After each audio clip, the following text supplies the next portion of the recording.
This sounds like the dumbest history theory you have ever heard. A sailor who never set foot in North America somehow helped kill the most famous pop star who ever lived. 5 centuries apart, an ocean between them. No conspiracy, no magic, just a row of dominoes that nobody could see at the time. Here is what actually happened. In 1492, Christopher Columbus landed on a Caribbean island and opened a door between two worlds. You know what came through that door: ships, conquest, gold, disease. But something else came through too. Something quieter. Something that would take 4 more centuries to show its full consequences. Plants. Columbus and the explorers who followed him encountered dozens of plant species that Europe had never seen. Tomatoes, potatoes, tobacco, cacao. And high in the Andes Mountains of South America, a plant the indigenous Quechua people had been cultivating and using for thousands of years. A plant they chewed to suppress hunger, reduce fatigue, and numb the mouth against cold and altitude. Coca. The coca plant arrived in Europe slowly. Spanish colonial records from the mid-1500s document its use among indigenous Andean populations. Priests and administrators wrote about it with a mixture of fascination and suspicion. For 2 centuries, European scientists largely ignored it. It was a curiosity, a native habit, nothing more. Then the chemistry changed everything. In 1860, a German chemist named Albert Niemann isolated the active alkaloid compound from the coca leaf. He named it cocaine. In his published report, Niemann noted something that would alter the history of medicine. When he tasted the compound, it made his tongue go numb. That observation sat quietly for 20 years. In 1884, a young Viennese ophthalmologist named Karl Koller read the pharmacological literature on cocaine and had a breakthrough insight. If cocaine numbed tissue on contact, it could be used as a local anesthetic during eye surgery. Before this moment, eye surgery was performed on conscious, fully alert patients who had to be physically restrained. The pain was extreme. The outcomes were often poor because patients moved.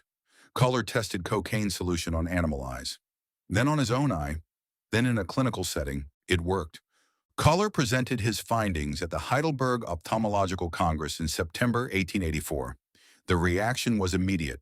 Within months, surgeons across Europe and the United States were experimenting with cocaine as a local anesthetic for procedures on the eye, the nose, the throat, the mouth. A colleague of Koller's, the surgeon William Halsted at Johns Hopkins, began injecting cocaine directly into nerves to block sensation in specific regions of the body. He called it nerve block anesthesia. This was the birth of local and regional anesthesia as a medical discipline. It was also the moment that launched the modern pharmaceutical search for synthetic anesthetic compounds. Because cocaine worked brilliantly, but it had serious problems. It was addictive. It was toxic in higher doses. It caused cardiovascular complications. And Halsted himself became addicted to it during his experiments, a struggle documented by his biographers and by historian Howard Markel in his book An Anatomy of Addiction. The medical community needed something better. What followed was one of the most consequential drug development races in pharmaceutical history. Chemists began systematically modifying the molecular structure of cocaine to find compounds that kept the numbing effect but removed the toxicity in the addictive properties. In 1905, the German chemist Alfred Einhorn synthesized procaine, marketed under the name Novocaine. It became the gold standard of local anesthesia for decades. Further modifications produced lidocaine in 1943, developed by Swedish chemist Niels Löfgren, then bupivacaine, then a long cascade of related compounds, each one a descendant of the original observation that a plant from the Andes made tissue go numb. The pharmaceutical industry that emerged from this research was not just interested in local anesthetics, it was building an entire infrastructure: universities, research laboratories, patent offices, regulatory agencies, clinical trial systems, distribution networks, a commercial model in which discovering a molecule, refining it, patenting it, and selling it globally could generate enormous profit. This infrastructure is Domino 3. By the mid-20th century, that same infrastructure was being applied to general anesthesia. The goal was a drug that could render a patient fully unconscious, controllable, and then return them to consciousness quickly with minimal side effects. Existing general anesthetics like ether and chloroform were crude, dangerous, and slow.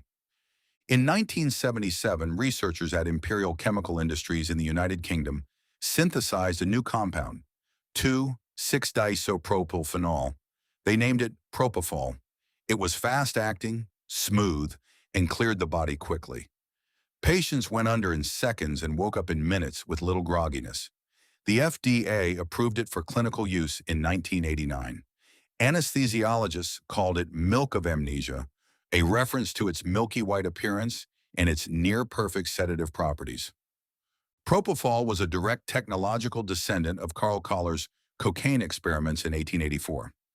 The entire enterprise of synthesizing, testing, patenting, and commercializing anesthetic compounds that produce propofol was built on the foundation that cocaine laid. Without the coca plant, without Neiman's isolation, without Kohler's insight, the chain of pharmaceutical innovation that ended with propofol looks completely different. Possibly does not exist in the same form at all. This is Domino 4. Now here's where it ends. By the 2000s, Michael Jackson was one of the most medically complicated human beings alive. Decades of performances, surgeries, chronic pain, and the specific kind of relentless psychological pressure that comes with being the most famous person on earth had left him dependent on a rotating cast of prescription medications. He suffered from severe insomnia, not ordinary sleeplessness, the kind that no standard sleep medication could touch. Jackson began receiving propofol intravenously to help him sleep. His personal physician, Conrad Murray, administered it outside a hospital without the monitoring equipment that any proper anesthetic protocol requires.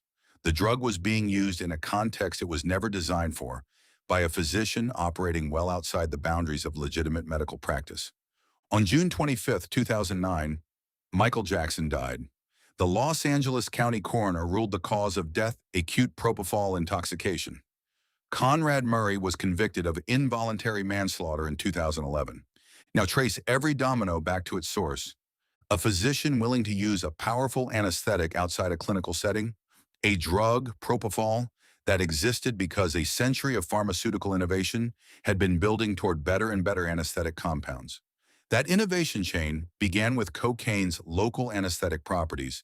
Those properties were discovered because a German chemist isolated the active molecule from a South American plant. That plant reached European scientific awareness because Spanish colonial expeditions, launched in the decades after Columbus, brought back biological specimens and written accounts from the Andes. Columbus opened the door. The coca plant walked through it. Carl Kahler recognized what it meant. A century of chemists built on his discovery. That chain produced propofol, and propofol, in the hands of the wrong physician in the wrong setting, ended the life of Michael Jackson. Alfred Crosby, the historian who coined the term Columbian Exchange, argued that the biological consequences of 1492 are still unfolding today. He was writing about agriculture and demography, but the chain runs into chemistry too, into pharmacology, into the operating rooms and the private bedside tables of the 21st century. The medicines that save lives every day in hospitals around the world descend in part from a plant the Inca were chewing centuries before Europe knew it existed. The anesthetic your dentist uses traces its lineage back to a leaf. The sedative that killed the king of pop traces its lineage back to the same leaf. This sounds like the dumbest history theory you have ever heard, but you just followed every domino, and not one of them is invented.